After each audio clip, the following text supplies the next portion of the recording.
and for today's video I'm going to share you my experience on how to assemble the adjustment of status or permanent residence 2021 edition. So I'm going to show you on how assemble my adjustment of status. So ito yun guys.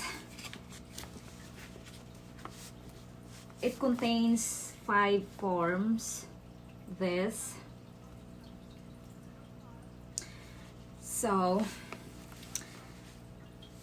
ito nga, lahat ng forms na ipapasa natin sa USCIS for adjustment of status. It's supposed to be tatlo lang sila, pero sinasali ko na yung employment of authorization and application for travel documents. So, kung isasali mo na kasi yung dalawang form, magiging free na lang yun. So, yung nagde-decision kami na isasali na lang namin. So, kasi kapag i-separate mo na, kasi magbabayad ka na naman ulit. So, kung isasali mo yung dalawang form, which is employment authorization and application for travel. So, it just cost for us 1 to 25. So, for today's guys, yan.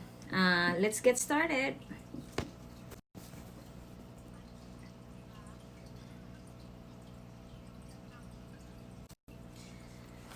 So, ito na yun guys, lahat.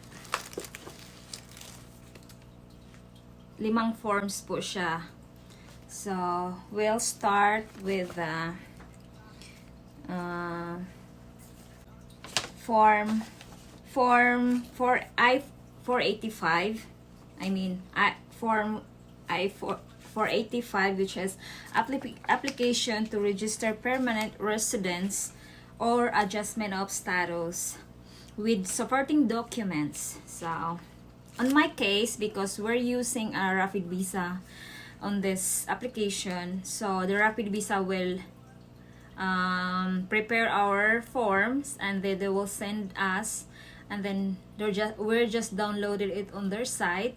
So, because electronic sign lang po yung ginagawa namin. So, ito na yun. So, our payment is actually nag-ano kami, installment payment kami sa agency na ginagamit namin, which is Rapid Visa. So, nagbayad. So guys, let's continue. Nagbayad kami sa Rapid Visa ng every month installment basis for 12 months. So as you can see, wala kayong nakikitang cashier check here on my application kasi sila na yung mag-provide ng check na pinaano namin kasi nagbabayad na kami sa kanya ng installment basis. So, ito, yun na, yung I-485 form namin, or application of registered permanent residence or adjustment of status with supporting documents together with this form. So, I have my passport size photo, and then next is the cover letter. You have to sign it in front. See, as you can see on the down here, on the left side down here.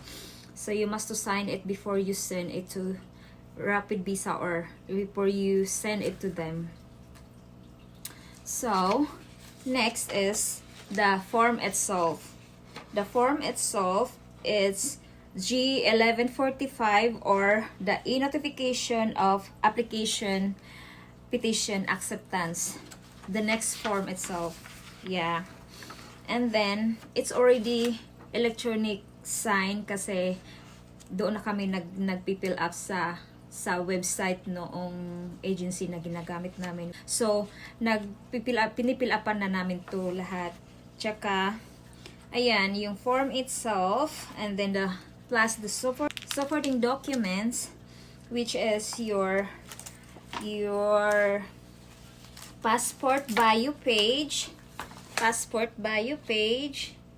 and then next is the K1 visa including the stamp, which is your visa on your passport, the Q1 visa, which is when you come here to United States. So here, and then I'm using how to organize like this because para hindi na sila mahirapan na kung paano nila i-segregate or i-assemble yung kung alam na nila yung kung ano yung nakalagay dito. Basahin na lang nila tsaka yan. Kaya ganito yung ginagawa ko. And then form 797 approval notice of action, which is yung approval notice ninyo guys nung na-approve kayo sa USCIS sa Q1 visa. So, i-include nyo rin yan. I also included the receipt from the USCIS before that we receive on the first process. We also included in case lang kung kailangan nila. So, we include that. And next is our form I-9 for arrival departure record. Alam niyo naman yun guys kung ano yun, yung arrival nung pagpunta niyo dito, kailangan yun, yung I-94 arrival departure notice.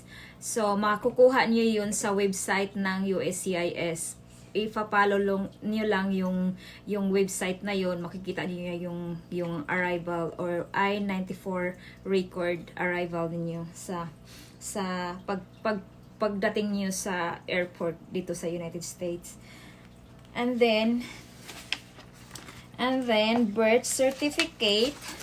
My birth certificate, you also included the marriage certificate and yeah, the marriage license or marriage certificate after you get married. So you should include that. And also the there is 3025 vaccination documentation works. So ito yung binigay nung doktor nung pagkatapos nung nagpa-vaccine na sabi nila ipopotocopy. As my case kasi galing ako ng Taiwan, doon ako nagpa-process ng Q1 visa ko. Ito yung binigay ng doctors nung pag medical ko. So kinikip ko siya. Ayan. Kaya yan i-include nyo yan. So next, I also included the NVC letter. NVC letter, which is when you get approved, and then you should get the NVC letter, and then before your interview. So ini-include ko rin yan, NVC letter. And then next, I also included the NBI clearance or government issued identification card kasi wala pa akong social security numbers, so I include my identification or NBI clearance here. As far as I notice, it's already expired, but no, it doesn't matter siguro, pero ini-include ko na lang. So it's another proof of evidence also is our health insurance policy and coverage. Sinasali na kasi ako sa insurance ng asawa ko sa company nila. So meron kami na letterhead ng company na sa insurance, health insurance. Yes guys, you should include the health insurance kasi kailangan din yan na para malaman nila na may insured ka na, may insurance ka na, para proof of evidence din po yan sa relasyon nyo. So next is I also include the rental agreement that has our both names in it. So it's a proof of evidence na rin to na malaman nila na nagsasama kayo sa isang bahay lang dito sa United States. So ano na rin yun, ito proof of evidence na rin to. So yeah, i-include nyo rin yan. So next, I also included our invitation on our wedding, and then also we include our photo pictures on our wedding day. Sorry. So I put maybe 15 photos together with our guests, best man, bridesmaid, the family of my husband, and the rest of it, the happening on the wedding. You should include just a few bit of your wedding pictures. So you can have a proof of evidence na kinasal na kayo dito sa United States as a Q1 visa. So you should include that also, guys. I'm sorry, guys. I'm just having trouble with my... So I think that's it for my form I-485, which is the adjustment of status or application to register of permanent residence or the adjustment of status. So I think that's it, and we're gonna proceed to another form.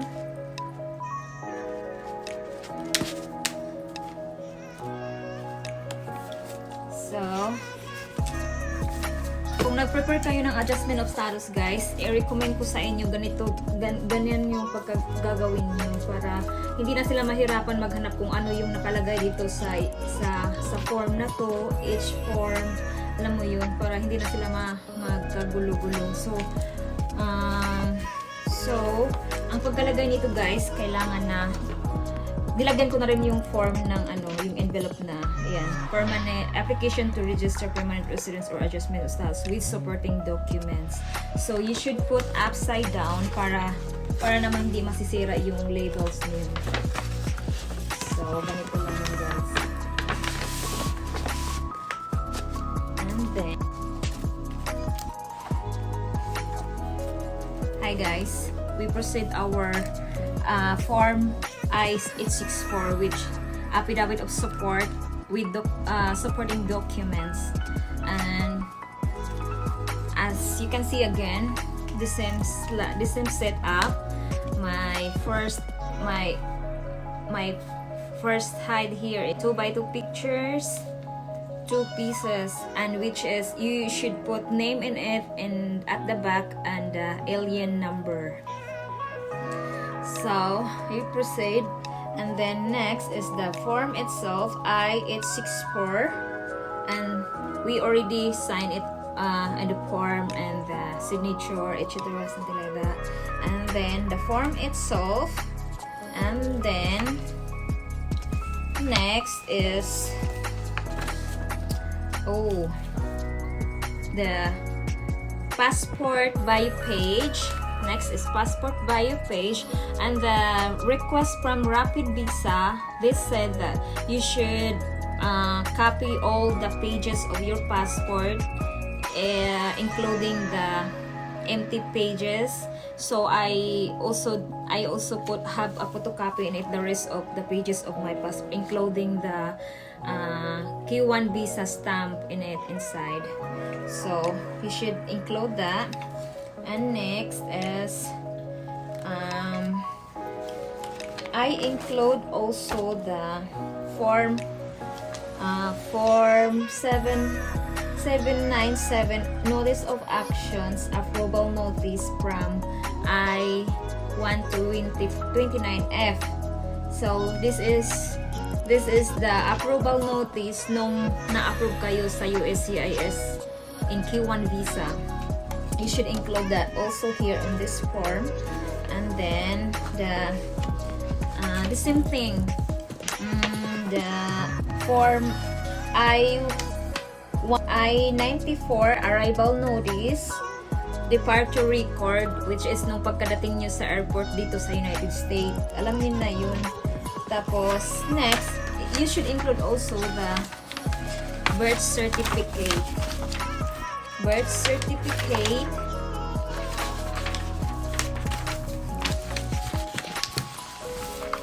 yeah, the birth certificate, and then the form DS-3025 vaccination record. The same thing in form VS-3025 vaccination record. The same thing on my form 485, which is the adjustment of status permanent residence. The same thing, the same supporting documents. And then And this is 2 pages. So, and I also included a statement from work of my husband, which is when he's employed, and then the salary that he got every month. We also included kasi supporting documents po yan sa ano namin, sa form 864, affidavit of support. So we include that, and then we also include him pay stubs, 6 months of pay stub from his work. So, and then next is his birth certificate or live birth. We include also that. This is the supporting documents from my husband. I need to cover the information kasi masilan siya. So, birth certificate of my husband. And then, the passport. I also included the Fbpage passport of him. And then, some of the IDs. And then, next is the 3 years income tax return. The 3 recent year income tax returns. We also included that. 2019, 18, and 17. I also included the 2016 income tax return. Baka kasi kailangan. So, ini-include ko na rin. Oh, ito yung Internal Revenue Service na niya. So, that was 3 years recent tax return. So, I also included that. And then, I also included his W2 wage and tax statement last 2019. Kasi, baka kasi kailangan. So, ini-include ko na rin yan. So, in case lang. So, I think that's it on supporting documents of the Form I-864. For I-864 and the supporting documents. So again, you should let's proceed our next form, which is Form I-944 or Declaration of Self-Sufficiency with supporting documents. This is this one. The same thing, I put the pictures in front, 2x2, 2 pieces of 2x2 with name in it and the alien number. And then, first is the form itself, Form I-944 or Declaration of Self-Sufficiency. I'm sorry guys for my... And then the form itself, and then same thing, my Fbpage passport on first, and the next is my... I also included guys the some certificates that I got before, which is I put my diplomas here, high school diploma. So ano ko lang yung high school diploma ko dito, tsaka yung Form 137, and then and also I put my grades from when I was in college. I also include that. And then some certificates that I got from TESDA, which is when I was applying as a caretaker or caregiver in Taiwan. So I include also that, some certificates, and then from TESDA, the subject and the hours that I undergo. So yan, ini-include ko yan. Ini-include ko rin yung yung NBI clearance, kasi baka naman kasi kailangan nila ng mga supporting documents pa na informations galing sa akin. So ini-include ko na rin yung NBI clearance kahit expire na siya. ini-include ko pa rin. So, next is our marriage certificate. Yung nakuha namin nung pagkatapos namin ikinasal. Ayan, marriage certificate. And also, guys, because I don't have any credit score, I wrote a statement that or kasi hindi pa ako pwedeng makakuha ng credit card kasi wala akong ID. So, yun guys. Sinali ko na yung statement na wala akong credit score kasi hindi pa ako nakapag-apply ng credit card. At aside from that, wala pa akong ID dito or social security number para makakuha ako ng credit card. So I wrote a statement that I don't have yet a credit score, and then I have a sign in it, just handwritten. Kasi yun ang advice ng Rapid Visa, kahit isulat na lang sa papel na wala kang credit score kasi hindi ka pa nakakuha ng credit card or something like that. So, 0 credit pa ako. So, ngayon, i-include ko na rin yan kasi supporting documents na rin. So, I think that's it for this form. Form I-944, Declaration of Self-Sufficiency. Actually, guys, kung meron din kayong mga assets from your husband, i-include nyo rin yan dito kasi para malalaman din yan na hindi kayo mahirap, parang parang makasupport yung yung husband niyo at saka lahat din na parang ganun. Tapos ayan, ganun din. Tapos ko na rin yan, nilagyan ko na rin ng labels yan. Form I-944 or Declaration of Self-Sufficiency. So, the same thing, you should put upside down para magiging smooth siya or magiging maayos pa din pagdating doon sa pag-check nila sa USCIS. So, next is the employment of authorization. Application of employment of authorization. So, this one, I include this kasi pareho lang din naman ang presyo kapag i-separate mo kasi siya, magbabayad ka na naman ulit. So, ini-include na lang namin sa application ngayon. So, the same thing, form itself, form I-765 or application of employment authorization. The form itself, and then together with the supporting documents. The same thing, your passport bio page, and then I also include the K1 visa stamp, entry stamp, yung K1 visa na nasa passport mo, guys. And then, so next, guys, is form I-94 or arrival department record nung pagkadating niyo dito sa USCIS. Makukuha niyo yun sa online. And then, marriage certificate or marriage certificate. And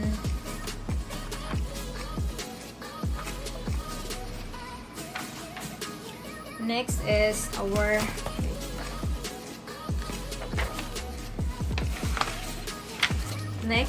my birth certificate.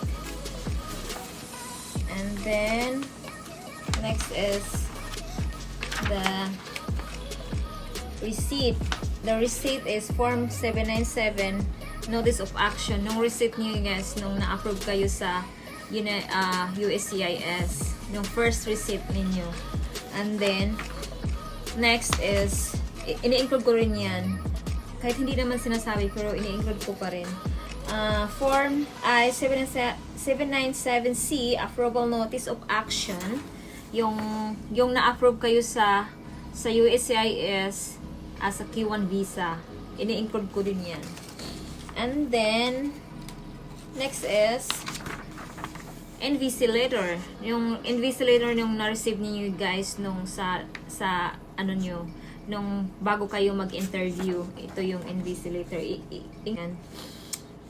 Ini-include ko kasi baka kailangan. So, in case lang na kailangan. So I think that's it for the Form 7 I-765 or Application of Employment Authorization. So I think that's it. And then, yeah, the same thing. I put some labels on my envelopes, so they will know that this is a Form 765, I-765. So next is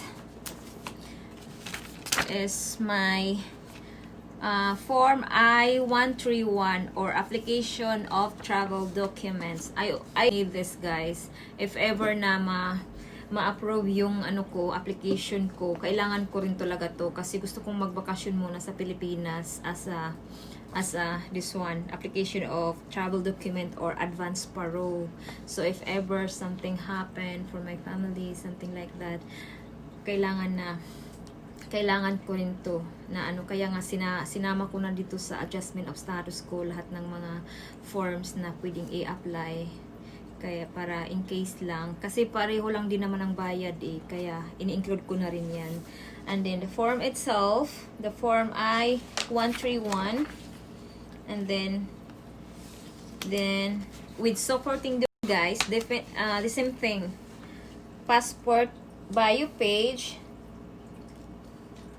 and then the Q1 visa and the interest stamp in it, which is the Q1 visa that has on your passport. And then Form I-94 arrival notice, yung pagka-arrive ninyo dito sa United States, guys, i-include nyo rin yan.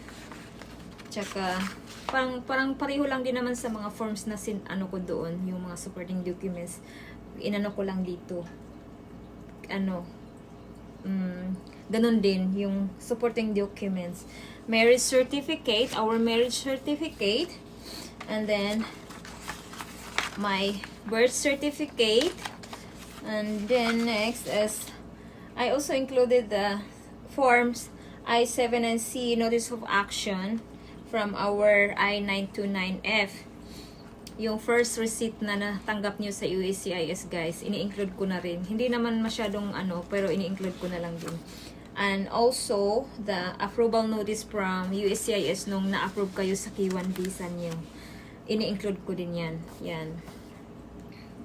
And next is the NVC letter from nung bago kayo nag-interview sa US Embassy. Ini-include ko na rin din yan.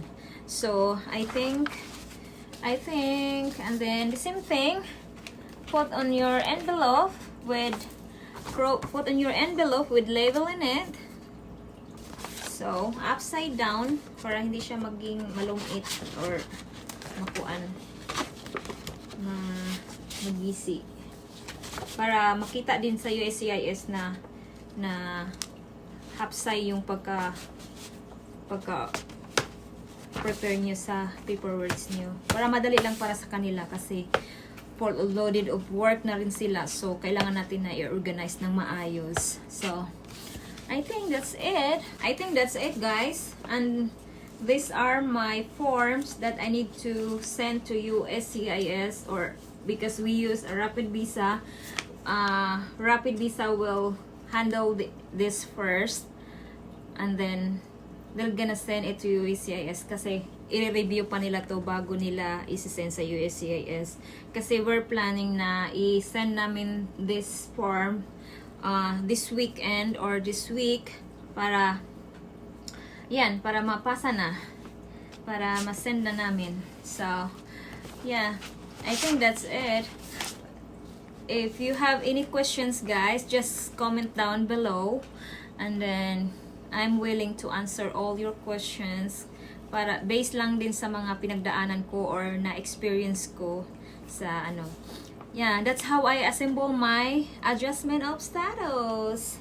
And yeah, we're gonna send it to USCIS, or no, yeah, this week. So, yep. Yay! yeah, thank you for watching guys, and hope you enjoy my video, and sana makatulong to sa mga nagpe-prepare ng adjustment of status on how you assemble, how I assemble my adjustment of status or my permanent residence. So yeah, I think, yep, thank you for watching, and hope you enjoy, and just comment down below if you have any questions. I'm willing to answer. And then thank you guys na pagsusuporta dito sa channel ko, at na-reach ko na rin yung subscribe if you haven't already. And thank you for watching. Bye! Be happy and happy weekend everyone. Bye!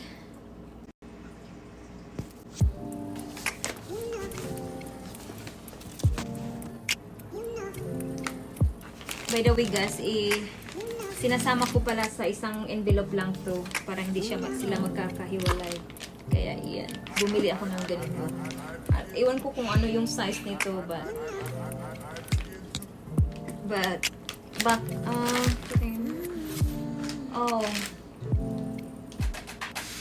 10.6 inches by 14.8 inches.